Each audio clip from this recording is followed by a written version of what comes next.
Kita akan bahas tentang ini, gimana caranya kita menghadapi masalah, menghadapi satu musibah, menghadapi satu kejadian yang tidak enak dengan sabar, tapi nggak sekedar pasif, nggak sekedar mengatakan innalillah wa inna ilaihi rajiun, nggak hanya sekedar mengatakan hasbiyallah wa ni'mal wakil, nggak hanya sekedar merasa ini adalah cara Allah untuk menaikkan derajat saya. Kadang kalau hanya kegeeran kayak gini nih, kita jadi nggak pernah menjadi lebih baik. Kan ada orang ketika diuji oleh Allah, boleh sih merasa bahwa oh ini cara Allah menaikkan derajat saya. Tapi kalau hanya kayak gini doang, rasa-rasanya kita terlalu kegeeran.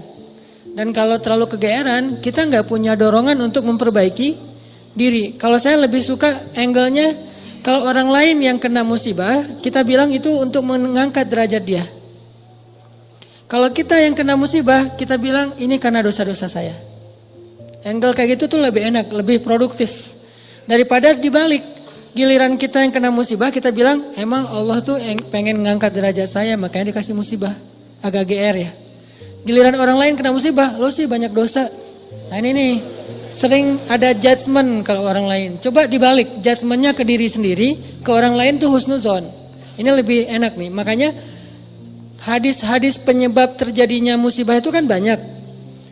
Coba kita pilih beberapa hadis, satu kita berikan untuk menilai orang lain, yang lain kita ambil untuk menilai diri kita. Nah ini beda nih standarnya.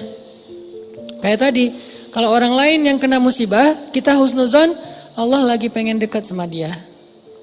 Kita husnuzon, Allah pengen menggugurkan dosa-dosa dia.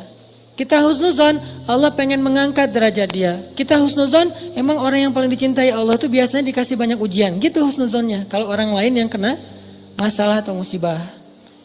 Jangan, tuh kan, saya bilang juga apa, tuh gara-gara dia dulu zalim sama saya, sekarang dibalas sama Allah. Jangan gitu.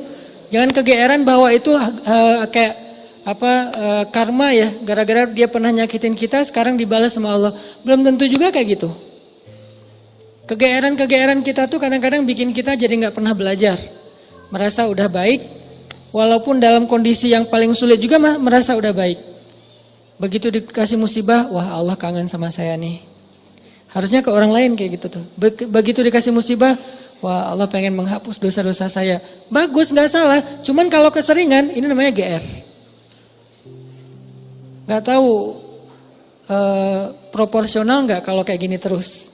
Harusnya jangan hanya ini, diutuhkan juga dengan satu angle lain, yaitu angle, oh saya ada salah, oh saya ada dosa, oh saya ada yang keliru. Makanya datang musibah itu tidak akan terjadi musibah kepada saya kecuali karena kesalahan saya sendiri. Kan hadis qudsinya kayak gitu. Hadis qudsi kalimat salah satu dari kalimat hadis qudsi yang panjang, hadisnya tuh panjang banget, satu halaman. Salah satu kalimatnya tuh Allah bilang, hadis qudsi itu kan Allah yang ngomong ya. Cuman captionnya dari Nabi. Gagasannya dari Allah, captionnya dari Nabi. Kalau Quran, gagasan dan captionnya dari Allah. Kalau hadis, gagasan dan captionnya tuh dari Nabi. Nah Allah bilang, kalau kalian dapat masalah, kalau kalian dapat nikmat, janganlah kalian memuji kecuali aku. Kalau kalian mendapatkan musibah, janganlah kalian menyalahkan kecuali diri kalian sendiri. Jadi kalau kita dapat nikmat, jangan muji diri. Gua emang ya ginilah. Nih, kita sering kalau ke diri itu yang enak-enak aja diambil. Kalau misalnya orang lain, itu mah kebetulan doang misalnya. Kalau giliran kita, ya ini memang saya memang kayak gini orangnya, bukan sombong ya gitu.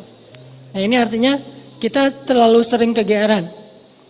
Kalau kita dapat nikmat, yang dipuji adalah Allah. Makanya kalimat yang paling Allah suka itu Alhamdulillah.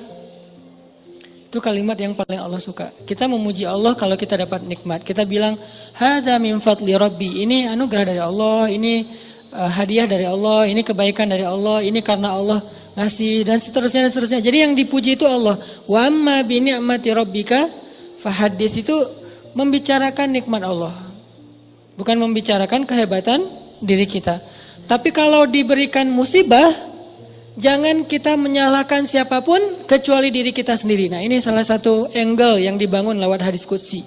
Walaupun kadang bisa kita secara realistis melihat kesalahan orang lain, untuk apa? Bukan untuk mengkambing hitamkan dia. Kalau emang dia salah, bukan untuk mengkambing hitamkan. Untuk apa? Untuk menghindar, untuk waspada, jangan sampai kita jadi korban dia lagi untuk kesekian kalinya.